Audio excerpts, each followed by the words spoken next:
એક ધોબી હતા ને, ધોબી ઈ રોજ કપડા ધોવા જાય, નદીએ જાય ને, જૂનો જમાનો, એટલે જે કાંઈ ગામના કપડા થયા હોય હરિભાઈ ઈ પછી ધોવા નદીએ જાય.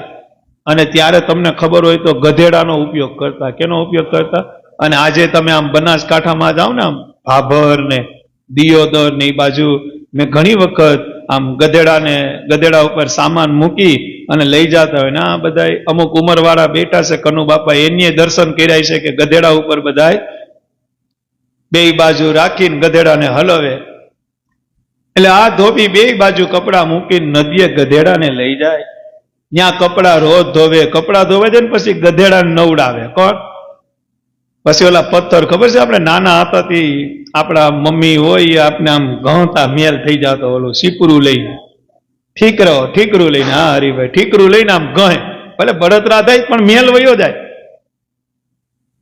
એવી રીતે ગધેડાને નવડાવે. તો એમાં એક દી નવડાવતા હતા અને હીરા જેવો પથ્થર મળ્યો એને. હું મળ્યો?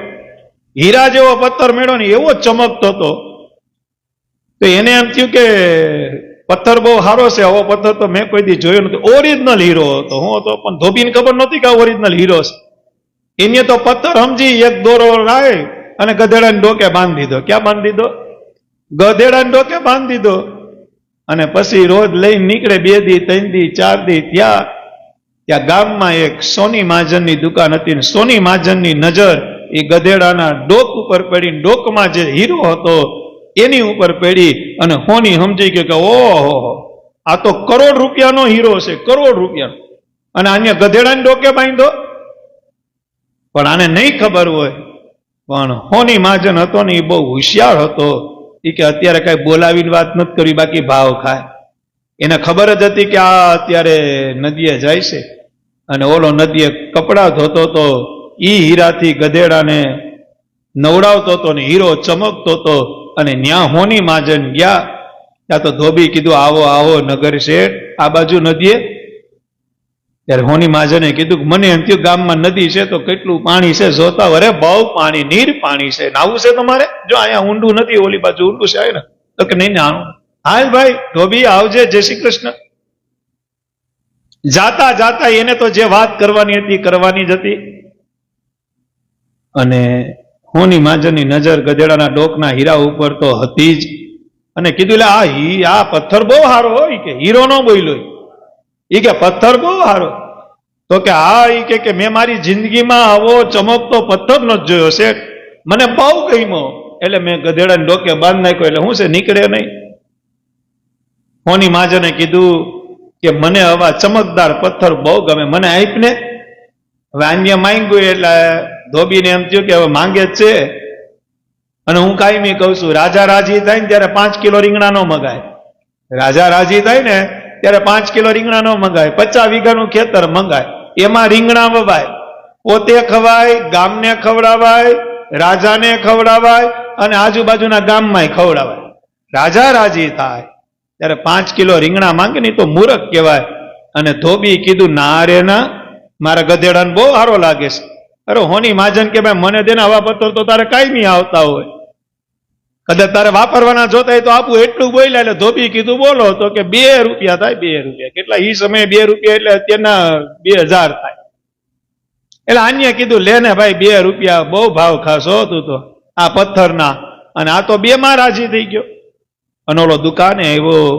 દુકાને આવીને માર્કિંગ કર્યું તો આ ઓરિજિનલ હીરો. નક્કી થઈ ગયું કે આના 1 કરોડ રૂપિયા મુંબઈ શહેરમાં આવશે. એ ટપાલ બપાલ લખીને મુંબઈ શહેરમાં કોન્ટેક્ટ કર્યો અને કીધું ભાઈ તમે કીધું એ પ્રમાણનો હીરો હશે તો 1 કરોડમાં સોદો ફાઇનલ. આ કે કાંઈ વાંધો નહીં, હું આ 2 દિવસ પછીની ટ્રેનમાં આવું. ને ટ્રેનમાં હીરો લઈને ગયો. હોની મહાજન જે મોટો વેપારી હતો બોમ્બે શહેરનો, આવા હીરા બધા લઈ લેતો હતો, એની દુકાને ગયો. દુકાને જોઈને હીરાની જે વાત ટપાલમાં લખી હતી એવો ને એવો હીરો નીકળ્યો. અને સોદો ફાઇનલ થયો 1 કરોડ રૂપિયામાં. કેટલામાં? 2 રૂપિયાનો હીરો 1 કરોડ રૂપિયામાં ફાઇનલ થયો. અને બધી પૈસાની લેતી દેતી થવાની તૈયારી હતી. અને હીરો જયારે સામેના શેઠને હોપવામાં આવ્યો ને ત્યાં હીરાના 2 કટકા થઈ ગયા. શું થઈ ગયા? સામે કરોડ રૂપિયા પડ્યા હતા. આ હીરો દઈને કરોડ લઈ લેવાના હતા. પણ જયારે હીરો આ ગામડાના મહાજન પાસેથી સિટીના મહાજન પાસે ગયો ત્યાં હીરાના બે કટકા ત્યાં ઓરિજિનલ હીરો હોય ને એના કોઈ દી કટકા થાય નહીં, તમે દિવાલમાં ઘા કરો તો એ કટકા ન થાય, ઓરિજિનલ હીરો છે.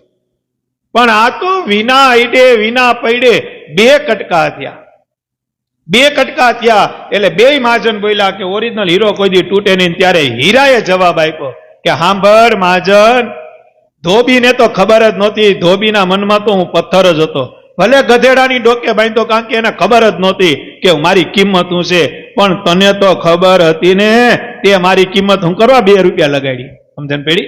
તને તો ખબર જ હતી ને કે હું કરોડનો છું, ધોબીને તો ખબર જ નહોતી એટલે એને લાલચમાં 2 રૂપિયામાં દઈ દીધી. હું ત્યાં હતો, સુખી હતો, પણ તને ખબર હતી કે આની કિંમત 1 કરોડ રૂપિયા છે, તે 2 રૂપિયા કેમ લગાડી? એમ ભગવાનની કિંમત આપણે છે ને ધોબી જેવું કર્યું છે. શું કર્યું છે?